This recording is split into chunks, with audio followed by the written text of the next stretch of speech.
Нам нужно поймать 3 метра рыбы. В любом случае будет довольно интересно, потому что это все впервые. Все, что впервые, это запоминается на всю жизнь. Я человек провинциальный, словарный запас у меня маленький, поэтому цензурных слов я не нахожу.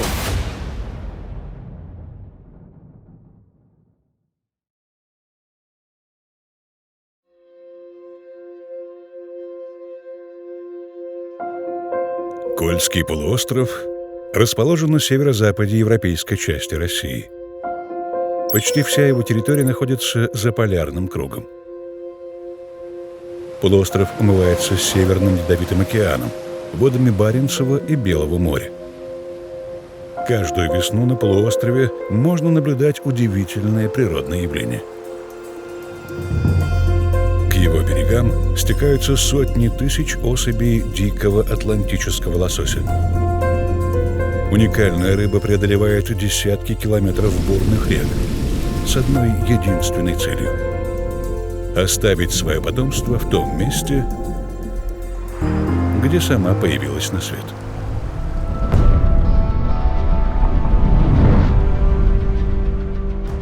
Трофейный охотник Сергей Мазуркевич отправляется на Кольский полуостров. Здесь, на реках Лумбовка и Качковка, в компании своего сына и единомышленников он намерен добыть достойный трофей атлантического лосося. Кольский полуостров называют последнее королевство дикого лосося. Вот крокодил вот такой. О, опять видел? Опять выпрыгнул. Полны решимости поймать большую рыбу. Евгений, давай порог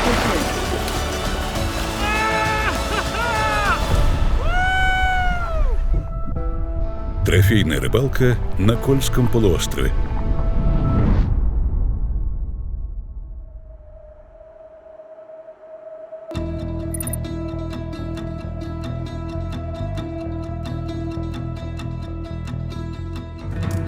Добрый день. Не знаю, как обратиться к вам, любители, скорее всего, активного вида отдыха. На нашем канале вы привыкли видеть горную охоту, трофейную, природосберегающую охоту. Самый старый – это трофейный экземпляр. Мы всегда находимся в горах, где есть достаточно интересные водоемы, реки с порогами, перепадами. Сколько я не пробовал себя в рыбалке на горных реках и в Средиземном море, но не получалось. Недавно встретился с товарищами, он меня погрузил в такую историю, как нахлыст. Если мы берем общую охоту и горную охоту, вершина, то в рыбалке нахлыст тоже является вершиной всех разновидностей рыбалки. Это тоже в какой-то степени высокоточное такое искусство, надо произвести правильный заброс, дальний заброс, как дальний выстрел. Я хотел бы провести параллели. Но самое важное, что здесь это тоже является трофейной охотой. Отличие только одно, что в большинстве случаев здесь трофей ты отпускаешь, ты фотографируешься с ним и отпускаешь. пошел, все. Что, конечно, в горной охоте, в принципе, не представляет возможности. Мы приняли решение о том, что привлечем профессионального инструктора, который вовлечет в эту историю, чтобы на начальных этапах не делать ошибки. Как правило, ошибки отталкивают от увлечения, отталкивают от любого дела. Нет. Вот глянули вот сюда и бросили. Смотрим. Надеюсь, что он посвятит во все тонкости искусства. Меня зовут Тюрин Владимир. Я эксперт компании Farlows и являюсь параллельно инструктором нахлыста Европейской и Американской ассоциации. Занимаюсь этим делом уже больше 20 лет. 15 лет до работы в компании Farlows я занимался рыболовным туризмом. И, наверное, наша компания была первая, которая продвигала принципы нахлыста и поймал-отпустил в рыбалке по всему миру. Приходилось учиться самим и приходилось учить людей. Ну, во-первых, это самый древний вид ловли. Это то, что человек впервые в жизни мог увидеть. То есть плывет бабочка, бабочку съела рыба, И дальше мысль заработала, как бы поймать эту бабочку, на что бы ее насадить, как бы ее забросить, как бы эту рыбу достать. В некоторых археологических раскопках, да, находили крючки костяные с остатками перьев. Это вот самая простейшая мушка, которая, собственно говоря, вот у нас сейчас в новом технологичном виде исполнена, ну а там было на уровне тех технологий. Можно себе представить, что мы где-то на Кольском, да, там стоим на скале, то есть течение слева направо, как и сейчас, да, там. Вот у нас водопад, рыба проходит водопад, всегда останавливается. Да, ну это и есть порог, это самый прямой водопад, да, то есть рыба его перепрыгнула, встала здесь. То есть наша задача, соответственно, подать приманку. В нахлости есть некая сложность, то, что мы должны учиться работать, стараться с двух рук. В лососевой рыбалке, то есть есть как бы поток, здесь стоят рыбки, да, и нам нужно забросить, условно говоря, под углом к течению. На шнур давит течение, и муха начинает двигаться со скоростью потока, чуть быстрее, может быть, потока, можно иногда подыгрывать ей к берегу. Шнур у нас вытянулся параллельно берегу. Мы с помощью специальных забросов перекладываем это опять под 45, и проводка продолжается. Этот пул проловили, поменяли муху, если нет поклевок, попробовали подобрать ключик. Да, там скорость проводки бывает, что нужно немножко ускорять чуть быстрее, можно чуть замедлять, ну, то есть это все зависит от ситуации. Нахлыст стал популярен, наверное, и развивался почти в неизменном виде, там уже порядка 200 лет, благодаря, конечно, английским колонизаторам, которые свою любовь к этому виду ловли, да, распространили по всему миру. В России он, наверное, появился в конце 18-го, начало 19 веков. Он все-таки считался достаточно дорогой элитный вид ловли, да, он там какого-то суперразвития не получил. Собственно говоря, новая волна приобщения к нахлысту началась в начале 2000-х годов. То есть роллкаст. Ручки подняли, не спеша, вперед и вниз. Да. Самое важное, да, чтобы у нас вот начало движения, скажем так, верхний локоть и нижняя рука начали двигаться вот мимо себя. Да. И еще я хотел заметить, да, очки. С точки зрения безопасности, очки это, ну, для нахлыстовика это очень важно. Нахлыст цепляет. Как бывший спиннингист, и знаю достаточно много бывших спиннингистов, которые, ну, в свое время, допустим, наловились рыбы, да, и им захотелось что-то нового. Ну, обычно от этого идут. Ну, допустим, вот всему же рыбалке я где-то порядка 5 лет, наверное, ловил спиннингом, так, приглядываясь к нахлыстовикам, держась за удочку, но говорил, что нет, а потом как-то все-таки интересно стало. Во-первых, это технически сложнее. Просто не спешите. Четче, все короче. Вот. Все. То есть вот не надо напрягаться, не надо в нее пытаться там вложиться, да, то есть не мешайте удочке работать, она сама все сделает. Вот. И, в принципе, он, во-первых, показал и свою результативность, хотя мы, конечно, на тот момент были полными дилетантами, да, то есть что-то мы там пытались сделать, что-то забросы не шли, но, тем не менее, ловилось. И все люди, которые вот были с нами со спиннингами, по возвращению перешли в нахлыстовики. После этого я, в принципе, на Кольском полуострове спиннинг с собой не брал. Снэпки, то, что мы проходили, он тот же самый. Заброс тоже с пейром, да? У него тоже есть динамика, просто выполнение его происходит, вот, не забываем про мышку ведем, вывели и бросим. И потом справа покидаем, немножко поверхедим и тонущие концы. В данной ситуации мы собираемся на Кольский полуостров, да, Кольский полуостров это, наверное, как называют на Западе, его последнее королевство дикого лосося. Собственно говоря, у нас самый крупный и дикий атлантический лосось. Это вершина, в принципе, нахлыстовой ловли. Нахлыст – это некий комплекс, во-первых, природа, да. Во-вторых, это как бы сам заброс. Видишь рыбу, да, и ты понимаешь, что технически сложно до нее добросить, и у тебя вдруг это все получается, и в этот момент происходит поклевка. То есть мне уже потом не важно. Я поймал эту рыбу, вытащил, она сошла, там борьба, да, но вот сам процесс поклевки, что-то в этом есть такое, что, может быть, и не объяснить сразу.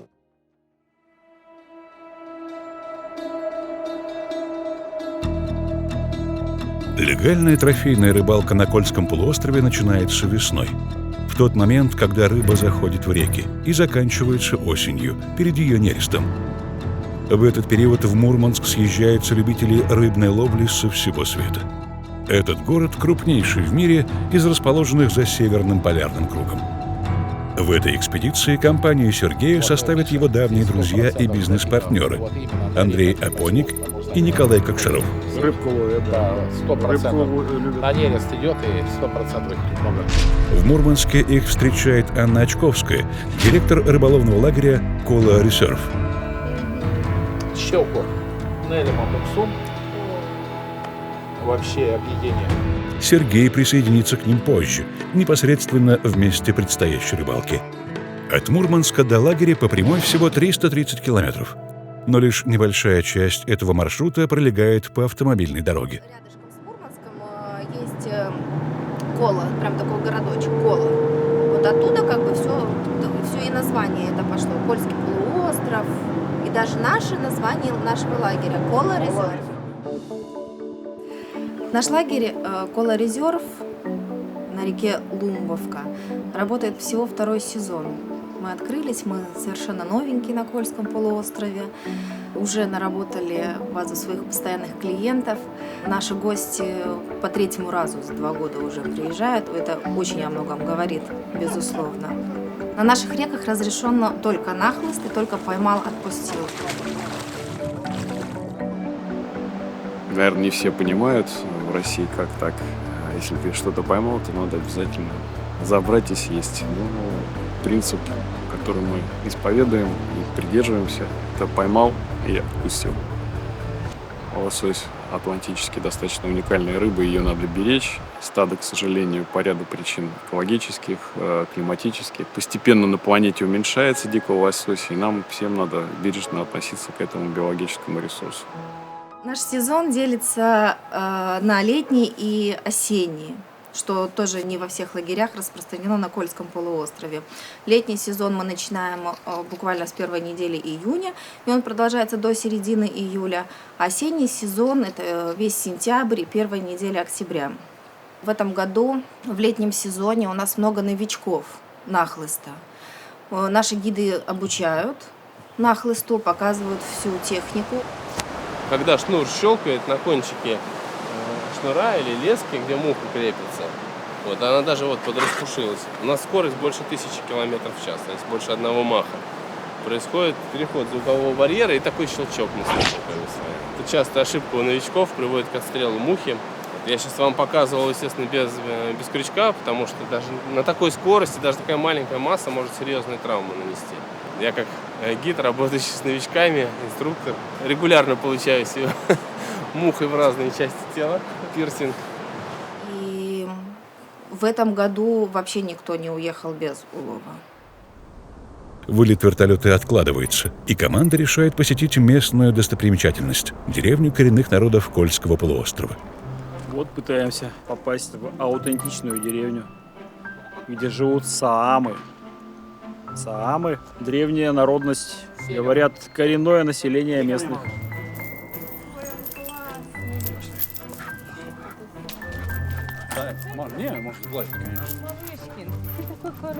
Вот здесь сидит голубой писец в клетке.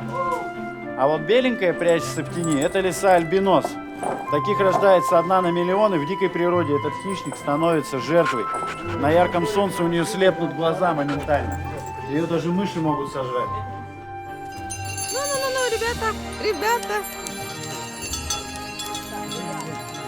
К сентябрю месяце у них рога окостенеют, вот этот парк это не снимут за 15 минут и будут выяснять.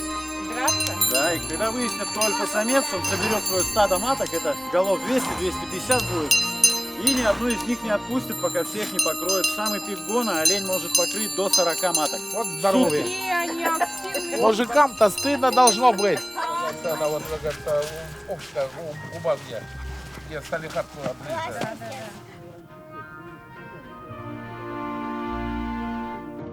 Спустя 2 часа команда прибывает на вертолетную площадку. Сейчас через 10 минут на место полетим. Все будет хорошо, благополучно. Комаров, правда, много, но ничего. Мы, кажется, люди с Урала.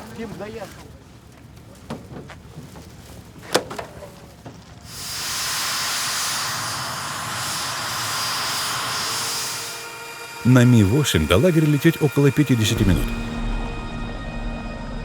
Вертолет – единственный способ добраться туда быстро. В рельефе Кольского полуострова преобладают холмистые возвышенности и плато. Горные массивы полуострова возвышаются над уровнем моря на более чем 800 метров.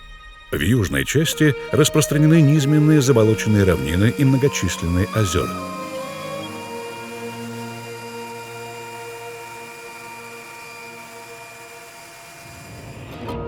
Водоемы полуострова и омывающие его моря богаты разнообразной рыбой. Лето здесь короткое и прохладное, зима длинная и холодная. На побережье и горных плато дуют сильные ветра, иногда до 60 метров в секунду. Зимой из-за высокой влажности воздуха и затяжных метелей даже небольшие морозы переносятся крайне тяжело. Но благодаря теплому североатлантическому течению порт Мурманска никогда не сковывается льдом.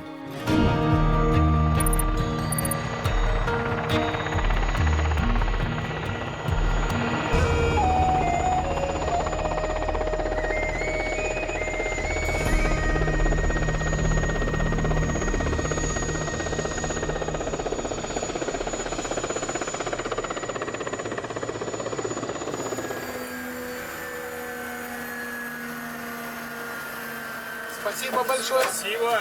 Экспедиция прибыла на место. В лагере команду встречает еще одна группа рыбаков. За прошедшую здесь неделю 9 человек поймали 64 рыбы. При этом 11 особей превысили длину 90 сантиметров. Рыбалка этой компании подходит к концу. Этим же вертолетом они вернутся в Мурманск. Я вас приглашаю внутрь. У нас очень камерный лагерь, всего 10 номеров, это 5 домиков, каждый номер рассчитан на одного человека. У нас прекрасный ресторан, у нас прекрасные повара, персонал, который практически со всей России. Сегодня мы свяжем муху. Все наши гиды очень опытные мастера, и самое важное, что они фанаты своего дела. Увлечение началось достаточно спонтанно. Мой товарищ пригласил меня поехать на закрытие сезона. Это был октябрь месяц, сейчас помню. Поехали в большой компании, и я взял своего старшего сына. И нам дали удочки и сказали: ребята, вот можете попробовать в этой реке, а это была река Варзина, живет большая рыба, атлантический лосось. Вся компания начала потихонечку вовлекаться в это дело, пробовать. И в итоге у всех остались замечательные впечатления от поиска рыбы, охоты на нее и вываживания.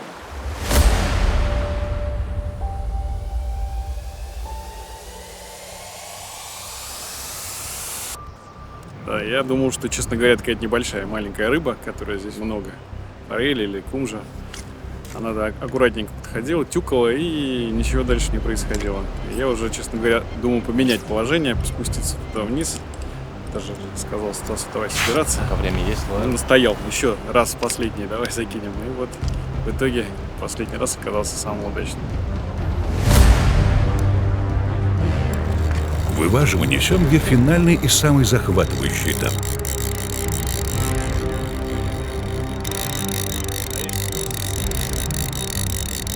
После долгожданного поклёва не стоит активно форсировать события. Нужно дать рыбе немного притомиться самой, сохраняя монотонную нагрузку на снасть. Этот медитативный процесс может продолжаться до получаса. Он определенно требует от рыбака предельной концентрации, но в то же время спокойствия и выдержки. Если все делать спокойно и методично, в конце концов рыба устанет и сдастся. Поскольку добытые особи в обязательном порядке отпускаются на волю, гид использует подсачек, чтобы не травмировать рыбу. Все, и упаковали. Подарочек. Поклевка была перечная. 15 паундов. 86 сантиметров рыба. Отличная рыба. Смотри, высокая, толстая. Это все очень сильно впечатляло, плюс сама природа вокруг, количество грибов, ягод. Появилась любовь к этому краю. И как-то в этот же момент начали поступать предложения по поводу приобретения лицензии на спортивно-рыболовную деятельность на других реках. А мы посмотрели одну речку, мы не договорились. Потом вот нам предложили приобрести лицензию, которую мы приобрели. На 3 реки — это Качковка, Лумповка и Аленка.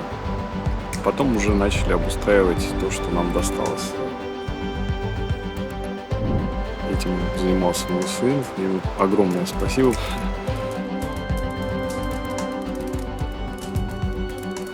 Лумбовка вообще уникальная река, потому что она достаточно такая трудовая рыбалка получается на ней. Есть 2 вида программы: с вертолетом и без вертолета, именно по курсированию между пулов на реке. В программу с вертолетом у нас входит Лумбовка и Качковка. Сразу на 2 реках. Это абсолютно разные реки. В программе без вертолета мы на все пулы развозим на наших чудо-машинах-вездеходах, что тоже есть определенное веселье.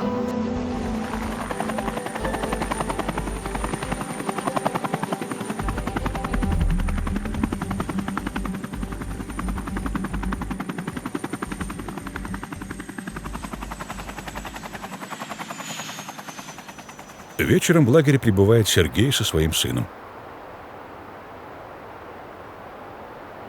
Архипу в этой экспедиции исполнится 13. С малых лет Архип охотится вместе с отцом и для своего возраста уже довольно неплохо стреляет. Я все купил, и Архипу тоже все купили, и удочки, все полностью. Он, к сожалению, не успел потренироваться, потому что он палец сломал. Владимир приезжал как раз, приезжал 2 дня, я немножко потренировался, по крайней мере, немного знаю, что надо делать, в какую сторону кидать. Что? Ну пойдемте! Прибыли в лагерь.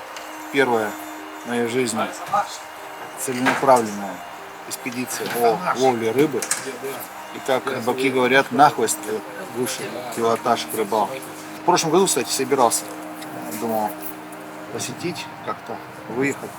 Он благодаря Юрию пригласил в свое прекрасное хозяйство рыбное. Лагерь построенный свежий, новый. Все, что связано с природой, все великолепно. Перезагружает голову. Но в любом случае будет довольно интересно, потому что это все впервой. Все, что впервые, это запоминается на всю жизнь. Кстати, ощущение как на Дальнем Востоке. Уже на Дальнем Востоке. Помимо дикого лосося, у нас наша гордость – это еще наши повара. Те ребята, к которым ездят наши рыбаки, обязательно, наши гости обязательно спрашивают, в полном ли штате наши повара. Они готовят уникальные блюда. Это люди, которые абсолютно влюбленные в свою профессию. Пожарка из семги и будет красота из морепродуктов на горячем. Завтрак у нас каждое утро с 7:30 утра проходит. Ужин в 20:00. Каждый вечер будет готова баня в 18:00. По поводу рыбалки сейчас все расскажет Стас, старший гид. За ужином организаторы провели развернутый брифинг и обсудили нюансы предстоящей рыбалки. Планы рек, общие правила ловли, техника безопасности. Особенно были отмечены места обитания медведей.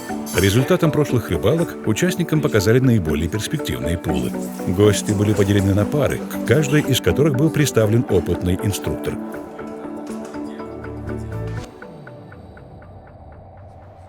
Инструктором Сергея и Архипа будет опытный нахлыстовик Дмитрий Дерягин. Перед рыбалкой он внимательно изучает рыболовное снаряжение гостей, а также дает несколько важных рекомендаций. Бросать тяжелую муху ни к чему, ее загонять туда под воду. Надо, чтобы она все-таки как-то создавала иллюзию какого-то живого существа. То есть тяжелая трубка утонет и вплоть до зацепов. А легкая муха будет находиться в толще воды или где-то в подповерхностном слое. Поэтому оптимальнее будут мухи на двойниках или на пластиковых трубках. Наподобие. Разница в чем принципиально? Разница в креплении крючка. То есть муха, связанная на двойнике, она представляет собой единое целое. А на пластиковой трубке здесь двойник, ну или одинарник, он вставляется отдельно. Я думаю, все ни к чему. Тогда давайте возьмем то, что нам надо, соберем это. Помимо семги здесь ловится кумжа. Это проходная форма форели. речная или ручьевая форель. Изредка попадается щука. В устьевых участках можно половить камбалу, ту же форель морскую. Сюда заходит также раз в 2 года вербуша, массовый заход. Хотя каждый год она заходит в том или ином количестве. Безусловно, самый большой интерес для рыбаков представляет атлантический лосось. Рыба самая крупная в данных водах, самая сильная. Рыболовы едут сюда отовсюду. Даже со Скандинавии мне приходилось встречать здесь и из Норвегии рыбаков, из Финляндии, из Швеции. То есть, казалось бы, на их реках тоже можно половить ту же семгу, но именно уникальные ландшафты, большие стада рыбы привлекают сюда людей. Для ловли весенней рыбы снасть нужна соответствующая. Рыба свежая, сил у нее много. Это вот муха велиган, связанная в таком симметричном стиле на легкой алюминиевой трубочке. Вполне может показать себя. Каждая муха, она вяжется под определенную воду, под условия. То есть тяжелая муха в слабом течении повиснет либо безжизненно, либо совсем как-то будет себя вести неестественно. Поклевку не вызовет, скорее всего. Во флайбоксе все время как в женском шкафу. Платьев много, одеть нечего. С 5 утра до 11 дождь будет. В 7 часов будет сильный, в 8 сильно будет, а в 9 уже такой наросячий. Ветер 7-8 метров в секунду. Северо-восток, да? Да, северо-восток, совершенно верно. Ветер, конечно, зачастую мешает забросу. Ежегодно, примерно с 22 мая по 22 июля, на Кольском полуострове наступает полярный день. Это значит, что на протяжении суток солнце не заходит за горизонт. Ночью здесь светло почти так же, как и днем.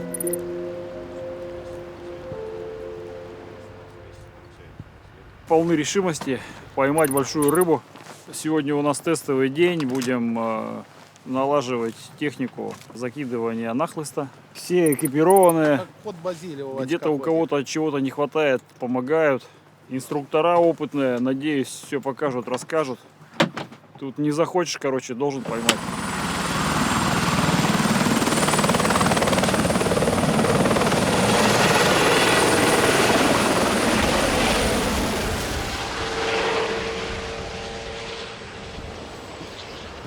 Мы начнем с домашки и будем постепенно спускаться вниз до конца первого бита. Закончится этот участок 5-м полом. Там, кстати, возможно, будет самый перспективный участок на сегодня, потому что там есть еще течение достаточно ощутимое и должна рыба вставать. Должна быть. Семга будет стоять где-то в конце струи или на границе тихой воды. Не самый вот бурун вот этот, а чуть левее. Чувствуется температура воды. Мы делаем 5-10 забросов. Если рыба себя как-то показала, была потычка или выход, но не клюет после 5 или 10 проводок, то иногда имеет смысл поменять мух. Получаем два эффекта. Это пауза, то есть мы даем рыбе место отдохнуть. И еще вносим новый элемент, на который она может клюнуть, то есть новая муха. Как-то получается и неплохо для первого раза закидон. Получится сейчас, заядлый рыбак. А если поймает еще рыбу, то где-то его должно в этом плане зацепить. Мы сейчас пойдем на следующий пул, называется нижняя домашняя яма или плес. Очень неплохое место. Часто останавливается семга. Ее можно также нередко там видеть, как она показывается, выпрыгивает, горбит. То есть в том или ином виде проявляет активность. Ну, может быть, что-нибудь и клюнет.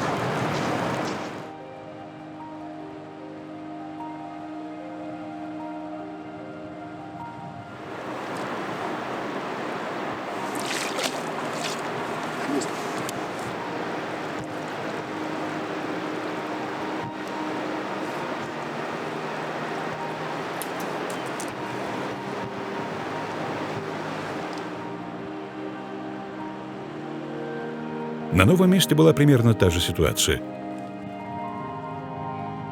Лишь изредка из воды удавалось вытянуть небольшую форель.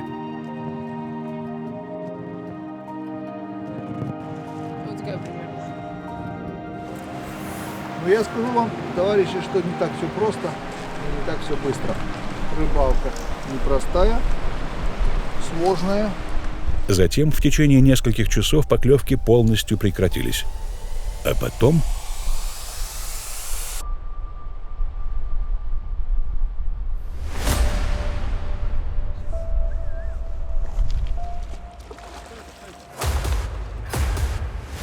Я бы не сказал, что она сильно сопротивлялась, мы ей все равно дали возможность маневрировать, подтащил к берегу, и здесь мы ее, по сути, руками забрали.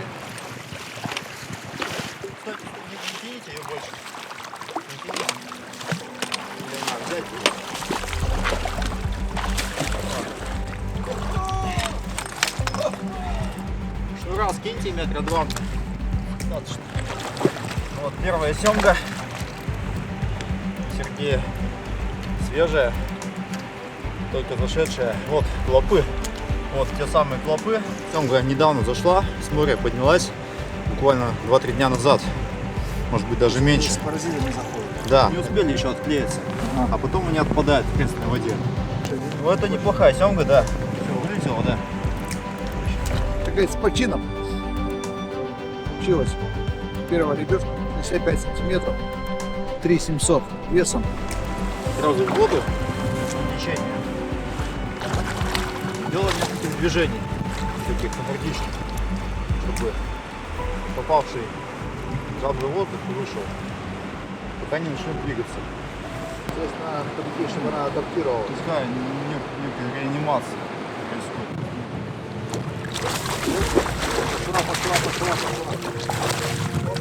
Нормально, да? Ну, я считаю, рыбалка удалась, особенно в таких условиях. Ладно. Мы не знаем, как там, но здесь семга есть. В любом случае.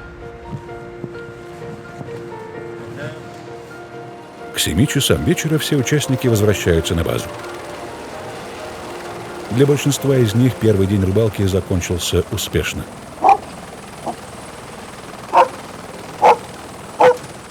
Рекорда нет, но рыба есть. Я же рукой Рыба ест. Они... Ничего себе. Папа ему. Папа поймал. Да. За ужином организаторы поздравляют участников и вручают памятные значки. На память о первой выловленной атлантической семге. Сегодня у нас другой маршрут, заброска в другой регион. Меняем дислокацию. Сегодня рыбаки выдвинулись на новые пулы. На любой из них можно добраться как на вертолете, так и наземным транспортом.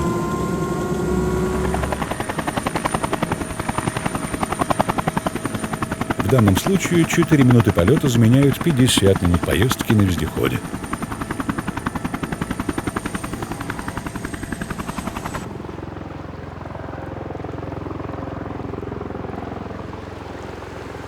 Небольшое локальное пятнышко тихой воды достаточно большой глубиной, и там часто отстаивается семга, выходящая с моря.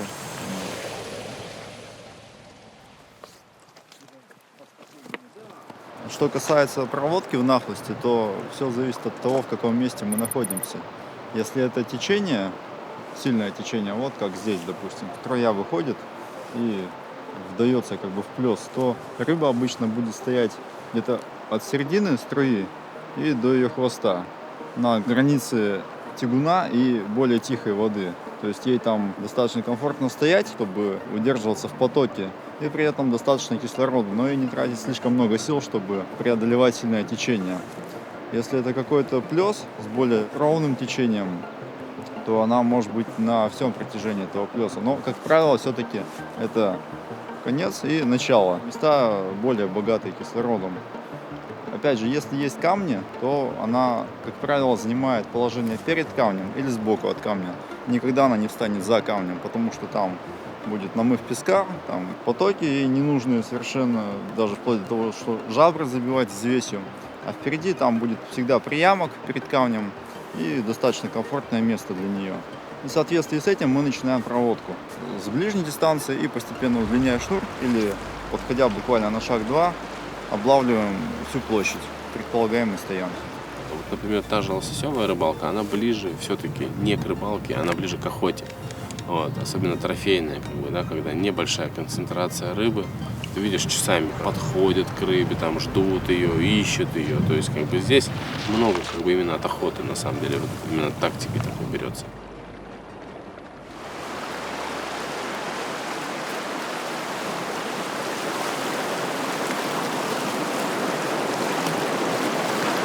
Так, мы руки помочили, чтобы рыбу не обжечь сильно.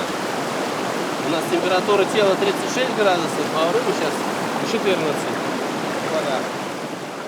У меня был случай, когда я за одним лососем месяц охотился. Я приходил на пул, он там стоял, он там то поклевочку мне даст, там, то подержу его. В один момент я его долго держал достаточно. Вот. Он не был там супер крупным каким-то, но был хороший рыба. Там. Килограмм 7-8, долго держал, и он в итоге отвалился. Ну, это было прям на самом деле интересно. Чаще всего поклевка следует в момент выпрямления шнура, когда он уже становится в одну линию с удилищем, и чуть-чуть начинает останавливаться. Если течение ослабевает, мы начинаем делать так называемые подтяжки, стрипы. То есть выбирать ритмично шнур через пальцы. Поклевку мы очень хорошо почувствуем в этот момент, и этими движениями мы задаем мухе какую-то анимацию, чтобы она напоминала живое существо. А семга очень не любит конкурентов в себе. То есть она в реке не питается, но воспринимает объект как потенциального конкурента и пытается его уничтожить или сместить со своей стоянки, и поэтому она атакует муху. Вот только зашедшая буквально семга может атаковать совсем незначительную приманку. Понятно, что это никакой не конкурент. Может быть, какие-то пищевые инстинкты у нее срабатывают. Доподлинно никто не знает. Атлантический лосось вообще относительно слабо изученный вид.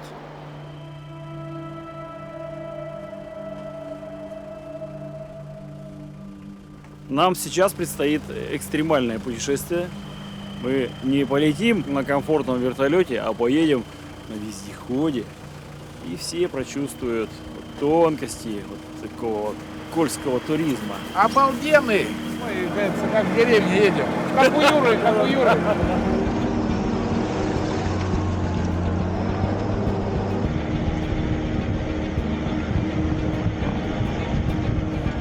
Территория полуострова составляет 100 тысяч квадратных километров. Аналогичную площадь имеют такие страны, как Гватемала, Болгария или Южная Корея. Несмотря на суровые условия, территория Кольского полуострова была заселена с древних времен. Трудно понять, что притягивало сюда людей, но они жили здесь еще 9 тысяч лет назад. Археологи называют этот период арктическим палеолитом. В разные исторические периоды в эти неуютные места люди приходили из Скандинавии, с Волги и даже с Северного Урала и Сибири.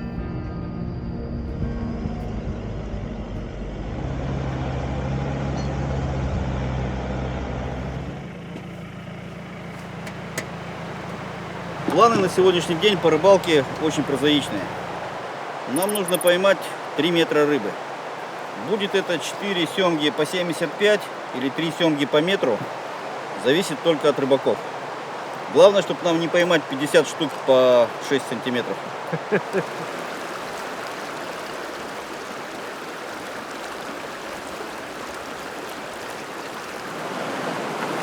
Вот вчера на этом перекате 2 семги, один сход прямо у ног и вторая трофей.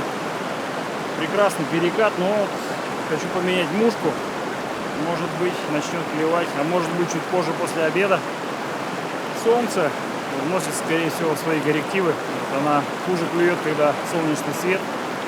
Блики на поверхности воды мешают ей сориентироваться. У лососевых у них очень хорошее зрение. Вот. То есть они нас сейчас прекрасно всех видят. Ну, рыба думать-то не может так, как человек, как бы, но мы ее можем встревожить. Из-за этого у нее агрессия немножко пропадает. И у нее угол обзора большой, естественно, ей в зрачки заливает солнце. Она может даже там в камни головой вставать. Вот видишь тени от камней. Вот она встает в эту зону тени и, как бы, она, в принципе, твою приманку вообще не видит даже.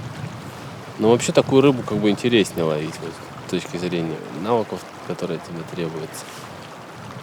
Там, тихо к ней подойти аккуратно, еще и невидимо. То есть этим многим пренебрегает, но этим пренебрегать абсолютно не стоит. В воде, в принципе, прекрасно слышно. Очень хорошо слышно. Вот. Ну, в плотной среде звуки на более дальние расстояния передаются. Вот я сейчас говорю, да, то есть и рыба все это слышит в воде. А когда мы начинаем громко разговаривать, тем более. Сейчас светит солнце, а до этого буквально полчаса назад было пасмурно. С моря несло какой-то туман.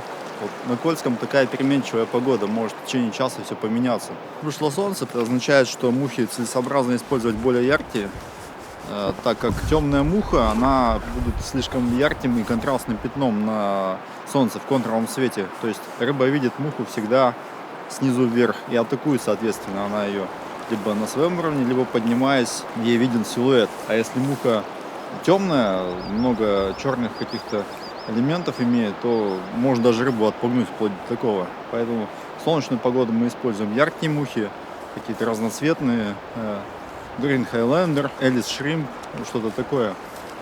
А в более пасмурную погоду, в низкую освещенность мы используем темные мухи, но желательно с каким-то контрастным элементом. То есть красный хвостик или зеленая точка какая-то, это выступает своего рода точкой атаки для лосося. Здесь участки находятся недалеко от морского порога, соответственно, рыба может появиться здесь буквально через 2 часа. То есть утром ее не было, пришли в обед, она уже тут себя проявляет как-то или клюет, или хотя бы показывается. Тут активность меняется буквально ежечасно. У меня сегодня 9. Вчера 5 поймал. Обычно вот такого попадается. Ну, самый максимум вот сегодня попалась вот такая. Тут до моря совсем недалеко, поэтому мелкая какая-то здесь. С приливом, а по моим прикидкам он должен начаться к вечеру сегодня, может быть, рыба зайдет. Или заходящая рыба как-то активизирует ту, что уже сейчас здесь есть. Нахлыст — это в основном техника заброса и ощущение проводки, ощущение снасти. А это нарабатывается только с опытом и часами, днями и годами, проведенными на воде с удочкой. В течение второго дня было поймано множество мелкой рыбы. По какой-то причине крупных поклевок не было совсем. Хоть и семги мы сегодня не поймали, но то, что клюет форель, это говорит о том, что мухи рабочие. Если она привлекает рыбу, то и мелкую в том числе. Ну и проводка плюс-минус была рабочая, рыболовная. Другим рыбакам везло чуть больше.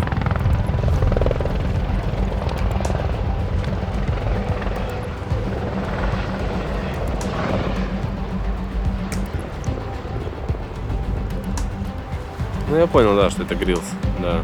Сантиметров 60, где-то 50, там 5, наверное. Ну, грилс по-английски, да, или тинда. Это рыба, которая первый раз заходит на нерест.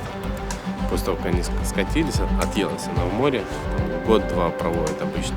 Ну, до 3 даже, это уже такие толстые грилсы. Обычно это семга от 40 там, до 70 сантиметров, не крупные. Весом от 1 до 3,5 килограмм примерно такие рыбы. Естественно, она там наиболее многочисленная такого возраста, как бы рыба в реке. Но вот сейчас ее время, а вот она начала. Первую тинду мы в этом году поймали как раз на этой неделе, там пару дней назад. К 7 часам вечера все участники возвращаются на базу.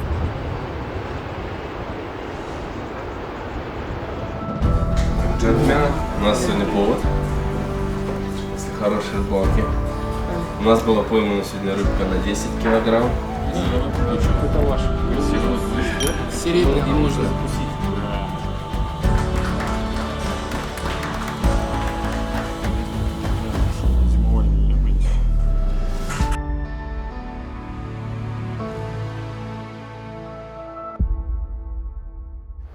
Сегодня у моего сына Архипа день рождения, ему 13 лет. Вот такой день рождения он первый раз отмечает вне дома, на рыбалке, не на охоте, но это тоже соприкосновение и слияние с природой. Здесь она очень красивая, живописная. Вчера у него был неплохой день, 12 рыбешек, правда небольших. Он оставил большую рыбешку на сегодняшний день. Надеемся, сегодня удача ему улыбнется в его 13-летие. Я думаю, он запомнит эту рыбалку навсегда. Во-первых, это первый такой выезд с отцом длительный. На Урале мы частенько выезжаем на охоту. Когда ему 3,5 года было, он первый раз поехал со мной на охоту. А вот в такое длительное уже путешествие, конечно, первый раз. Желаем ему хорошего здоровья, повседневного бодрого настроения, достижения всех поставленных жизненных целей. А сегодня на короткой дистанции хорошую большую рыбешку, чтобы мы все за него порадовались. И вечером был повод поднять бокал вина. Не только за день рождения, но и за посвящение большого рыбака. Крючок новый будет? Ну туда поставим поярче. Сегодня день ожидается солнечный. Да. Фиолетовый или сиреневый? Давай сиреневый. Ну да. Да. Вот такой крючочек сегодня выберем. Ну, их периодически приходится менять и пробовать, какой лучше. Не всегда под рукой. Достал, поменял. По возможности лучше соблюдать на водоеме тишину. То есть лишний раз в воду не заходить, если в этом нет необходимости. Если мы можем сделать заброс, даже не подходя к берегу, там буквально 2-3 метра, по возможности это надо делать. Нужно максимально деликатно подать приманку, чтобы не спугнуть ее, не стронуть. Сейчас уровень воды уже достаточно низкий, ну еще не летний, но уже близко к тому. Поэтому рыба более осторожна, чем весной, когда был высокий уровень, все шумело, бурлило, высокая вода. Да, это рачевая форель. Вкуснятина. Маленькую рыбешку поймал, очень маленькую. Форель маленькую. При трофейной рыбалке бывает одна рыба за неделю. Бывает, что эта рыба стоит десятков других. Вот Юра поймал здесь 17 килограмм рыбы. Она висит в этом ресторане над камином. Детям достаточно тяжело. Вот я с детьми работал, да, им нужен постоянный экшен, вот как и операторам, например. И им достаточно тяжело в этом плане. То есть, если они не получают от процесса удовольствия, ну, то есть прогулка, да, по реке, это любование природой, окружающей средой. Взрослый человек, он уже в состоянии, соответственно, почувствовать вкус этих вещей. Работа со снастью, да, интересная, там, работа с забросом. Некоторые увлекаются просто, они даже там забывают, что они на рыбалке. Они просто бросают, как бы им там от этого кайф какой-то ловят.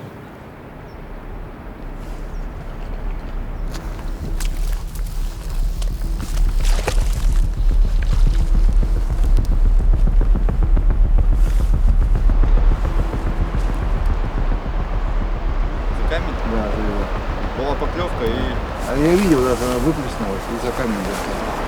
Да, такое иногда бывает, что рыба заходит за какое-то препятствие, заводит леску или даже весь шнур, и ничего иного не остается, как уповать на прочность снасти, когда мы пытаемся вытянуть, ну, хотя бы снасть спасти, хотя бы шнур. Как-то сегодня на третий день, может быть, то, что у сына день рождения, ну, прям настроение такое, азарт появляется. Первые 2 дня была вообще эмоция атрофирована. Надеемся, что хотя бы какая-то рыба будет, хотя бы средняя. Вчера хорошо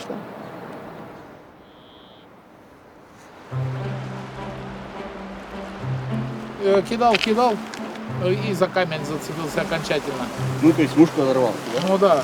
Ну ладно, Ну, там ее столько много. да я тебе говорю, что рыба... Вот именно вот за этим камнем я туда дальше встал, она там, опять вижу, видел? Опять вижу. выпрыгнула. И там ее много прыгает и прыгает. Вот крокодил вот такой, смотри. Надо тебе его брать. Мы для этого и приехали, чтобы, как говорится, кураж поймать. Рыбаки, лососятники, начинающие, спрашивают меня, как отличить самца лосося от самки. Все очень просто. Когда рыбу отпускаешь, а мы ее всегда отпускаем, вот если семга поплыла, это самка. А если поплыл, это самец. Тормоз на катушке не зажимай. Пусть если... Потихоньку вытаскивай? Да, потихоньку вытаскивай. Удочку держи повыше.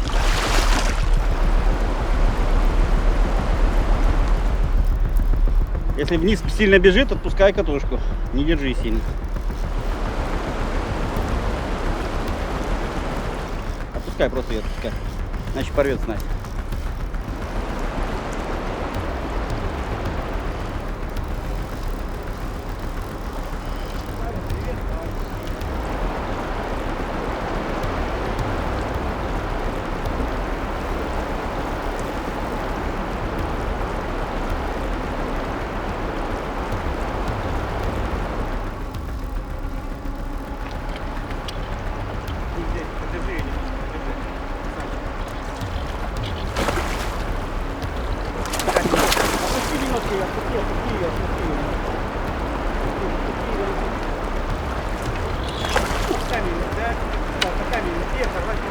Удочку выше.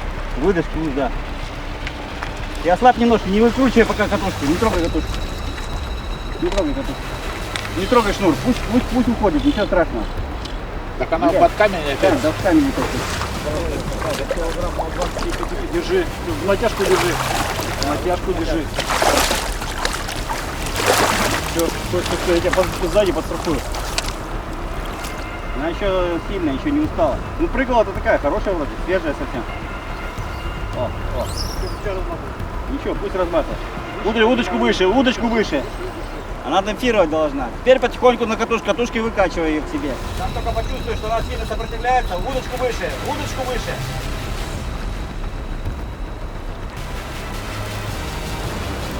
Как только сильно сопротивляется, отпускай катушку, сопротивляется. Дай заработать.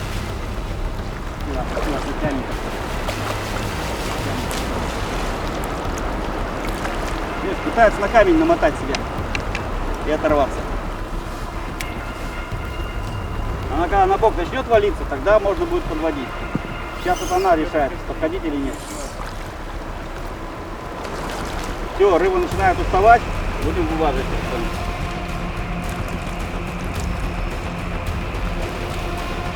Выше удочку подними.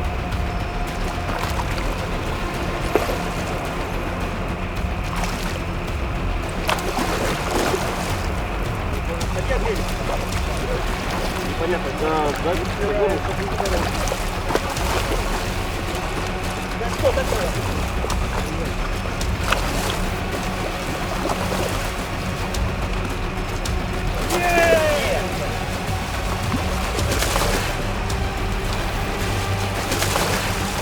Да что такое-то? Так я еще не вылаживал ничего.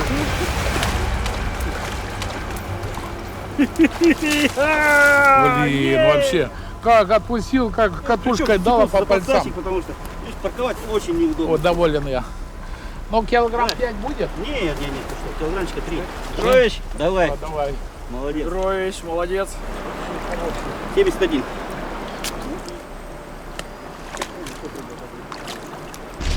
Да. Добро пожаловать в клуб лососятников. Ну, слышишь, ну, Андрей, как она упирается? Так в этом весь кайф, Петрович.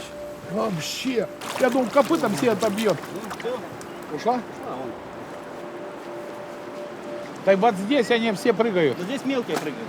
Да вот здесь крупные, как У тех камней, где мы у тех стояли. камней, да, тоже начали прыгать. Большие такие метр. Мы сделали достаточно большое количество проводок, но несмотря на то, что видели выходы рыбы, поклевок не было. Так как у нас солнце еще достаточно высоко, освещение хорошее, поставим такую контрастную муху с яркими элементами. Муха называется Элис Shrimp, то есть креветка. Сейчас только что был выход рыбы, мне не было видно, насколько она большая, но это точно была семга. Пока ничего не делала, так и стоит. Я не понял, она взяла, как бы там подергалась и тут же на нас пошла. Стань на камень лучше, здесь более правильно. Так, чтобы не упасть, стой не дергайся. Я за посадочным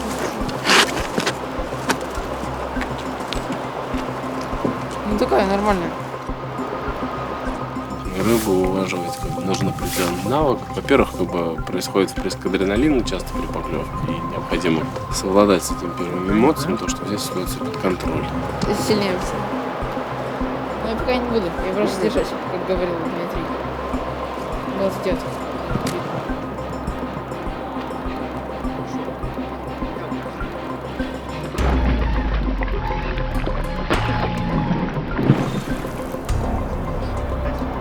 Осторожно, пальцем может дать. Задача взять под контроль рыбы, не передавить сильно, чтобы не порвать леску и вырвать крючок из рыбы.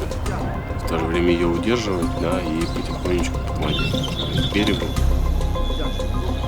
Иногда вываживание семгой может затягиваться не то что на долгие минуты, а полчаса, час. Если рыба действительно трофейная, полна сил, то вываживание длится очень долго. И эти минуты незабываемые для рыболова, это самое важное. Удовольствие от борьбы с рыбой, эмоции, адреналин. Стоило нам только поменять муху, буквально на первом же забросе поклевка. Вот она. Семга выходит уже на вторую свечу. Пока нет. подсадчики здесь используются, потому что мы ловим по принципу «поймал, отпусти». Ты меньше травмируешь рыбу. Потому что для того, чтобы вывести мне, например, крупную рыбу одному, мне придется ее выволочь на камни. Вот, естественно, она будет биться, то есть она сама себя травмирует. На меня ее плавно води. На меня как бы, да. Плавно.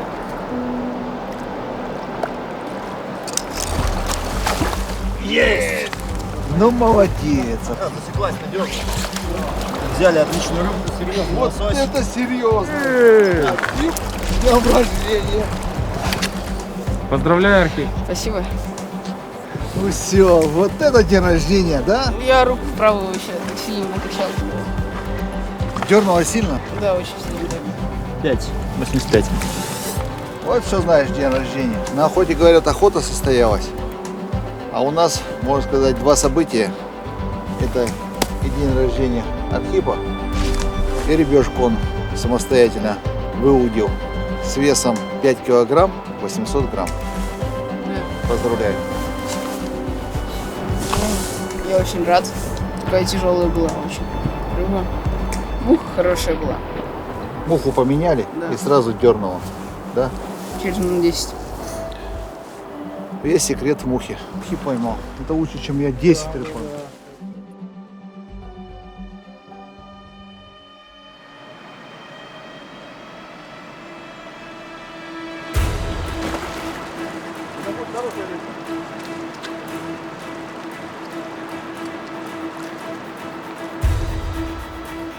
Выходи на берег выходи. Я на камеру. Идёт порог, выходи на берег, туда выходи, еще выходи выше.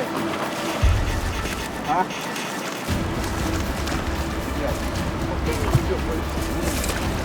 Идёт там, аккуратно. На берег выйди на берег. Отпусти катушку, пусть погуляет. Ничего страшного. Хорошая рыбка. Рыба может уходить под камень или срываться в ближайший порог. В таких случаях приходится импровизировать и принимать нестандартные решения. Ты пальцы береги, чтобы не Да, она уж отстегнуть мне все отбила. Нет, папа. тебя. Да, я тебя. Не давай уйти в порог. При вываживании даже я запаниковал, потому что было непонятно, с какой стороны камня рыба будет обходить. Пожалуйста, держи. Давай, держи ее сейчас. Держи, не давай в порог уйти. Держи, дружище. Уходит. Давай со мной. Что делать? За мной. Особо сильные экземпляры могут разматывать снасть на 150 метров. У Андрея не очень много опыта еще вываживания. Ну, вся надежда была на благоразумие лосося, что он пойдет по правильному пути, поближе к подсачнику. Собственно, так лосось и поступил.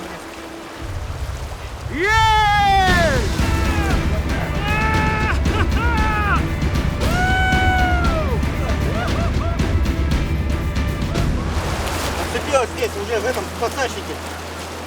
Забагрилась. Видишь, отцепилась и забагрилась за живот. Вот это кайф! Красавчик! Вот это кайф! Вот это кайф! О! Не очень большая, но такая правильная.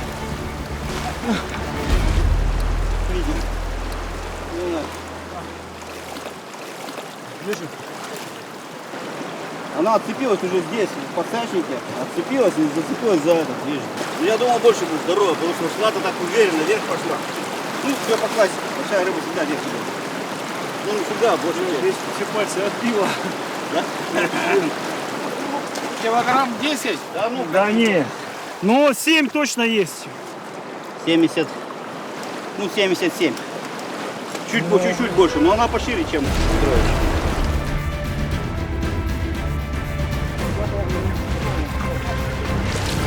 Пошел, все. Живой возвращаешься к нам. Было понравилось. Прекрасно. Хорошая работа. Давай, Андрюха. Молодец. Я человек провинциальный, словарный запас у меня маленький, поэтому цензурных слов я не нахожу. Держи, чтобы порог не упала, не укатила. Давай, вытаскивай из порога. Удила-то как согнулась. Он не пускают так.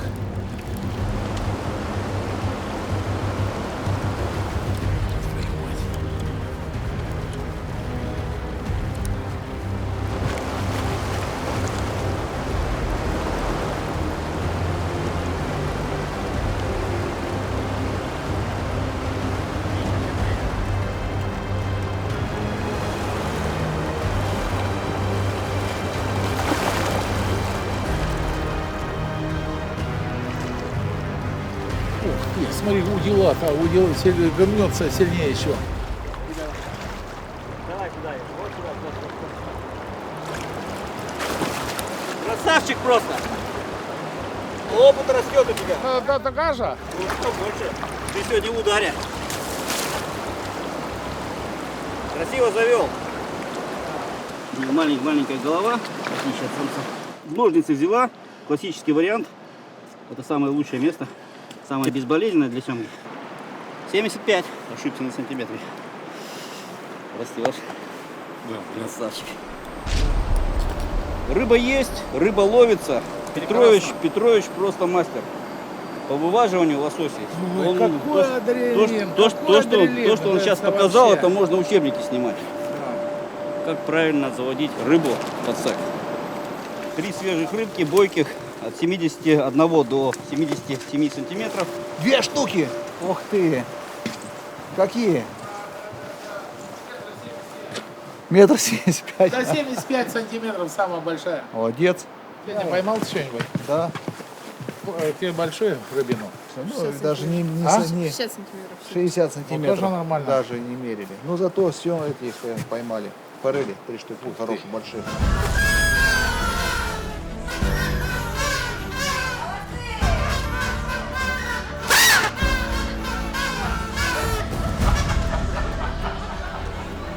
На этом заканчивается наша рыболовная экспедиция, которая была у нас первой.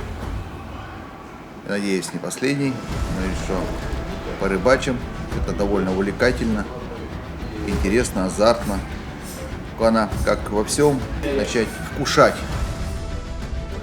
Наша команда с благодарностью относится к Юрию Владимировичу, который все это организовал, нас любезно пригласил в свое рыболовное хозяйство. Здесь у него 3 реки и видна большая работа. Организация позволяет сохранить уникальный подвид лосося за природосберегающей рыбалкой. Большое дело делаете, господа. В целом, я скажу, что на первый раз вполне достаточно. В моем трофейном списке 2 лосося и 3 океанских форели. Хорошая команда. Спасибо. Все великолепно вообще. Кухня, высший пилотаж. Обязательно приезжайте, как мы с вами договорились на следующий год. Мы вас всегда будем рады здесь видеть. Хочу пожелать этому хозяйству развиваться, популяризировать именно этот вид ловли, потому что позволяет насладиться красотой природы, не нанеся никакого, по сути, урона миру. А мы убываем в Екатеринбург.